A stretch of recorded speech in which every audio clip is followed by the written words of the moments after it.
Hello, જય દ્વારકાધીશ મિત્રો, કેમ છો બધા? મજામાં ને? સ્વાગત છે તમારું મારી ચેનલમાં. આજે આપણે બનાવવાનું છે બટેટાનું શાક, પણ એક અલગ રીતે બનાવવાનું છે. આપણે આજે છાલ નથી ઉતારવાની, છાલવાળા બટેટાનું શાક બનાવવાનું છે. તો ચાલો રેસીપી શરૂ કરીએ. તમે વિડીયોમાં છેલ્લે સુધી બન્યા રહેજો અને રેસીપી ગમે તો વિડીયોને લાઇક અને શેર જરૂરથી કરી દેજો. તો સૌથી પહેલાં આપણે આ બટેટાને એકદમ સારી રીતે ધોઈ લીધા છે, કારણ કે આપણે તેની છાલ નથી ઉતારવાની, એટલે આપણે તેને એકદમ સરખી રીતે ધોઈ લીધા છે. છાલવાળા બટેટાનું શાક ખૂબ જ ટેસ્ટી બને છે. જો તમે ક્યારેય ના બનાવ્યું હોય તો એકવાર જરૂરથી ટ્રાય કરજો. તો હવે આપણે આને સુધારી લેશું. હવે આપણા બટેટા બધાય સુધારાઈ ગયા છે અને શાક વઘારવા માટે આપણે તેલ ગરમ કરવા પણ મૂકી દીધું છે. આજે આપણે એકદમ સાદું જેવું ધર્મશાળામાં અને મંદિરમાં પ્રસાદી રૂપે આપે એવું બટેટાનું શાક બનાવવાનું છે. તો આપણે તેમાં લસણનો કે કાંઈ ઉપયોગ નથી કરતા. એકદમ સાદું આપણે બટેટાનું શાક બનાવવાનું છે, પણ ખૂબ જ ટેસ્ટી બની અને તૈયાર થશે. તો હવે તેલ ગરમ થાય એટલે સૌથી પહેલાં આપણે તેમાં રાઈ એડ કરી દઈશું.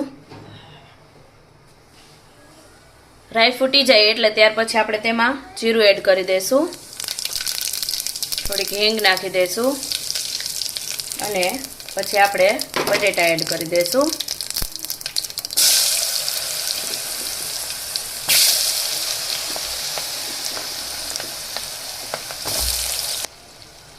હવે આપણે તેમાં હળદર, થોડો ગરમ મસાલો અને સ્વાદ પ્રમાણે મીઠું એડ કરી દઈશું.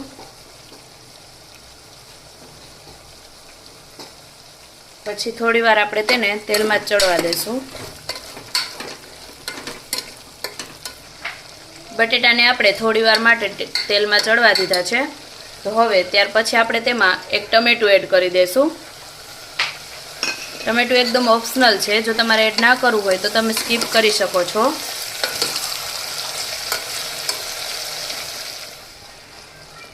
હવે ત્યાર પછી આપણે તેમાં લાલ મરચું પાવડર એડ કરી દઈશું.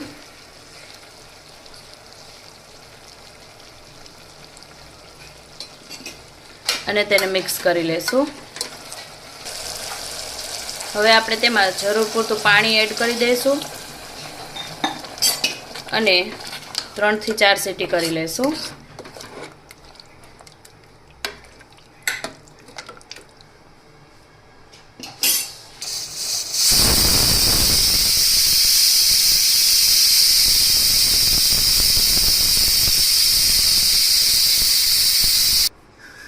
હવે શાકમાં આપણે 3 સીટી કરી લીધી છે, તો તેને ખોલીને જોઈ લેશું.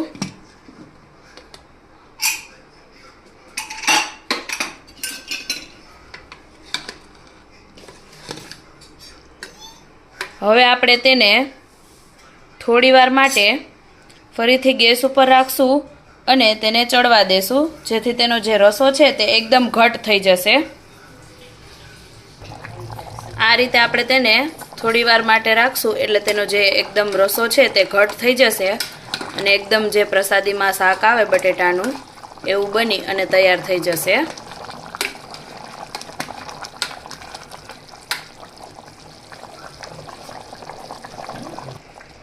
અને હવે આપણે તેમાં ધાણા જીરું પાવડર એડ કરી દઈશું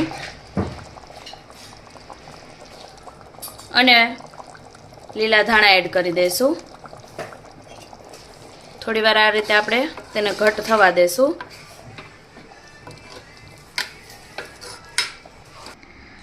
તો તૈયાર છે આપણું છાલવાળા બટેટાનું શાક અને એકદમ જે આ મંદિરમાં પ્રસાદી રૂપે મળે છે તેવું ટેસ્ટી શાક બની અને તૈયાર થયું છે, એકદમ ઘટ રસાવાળું.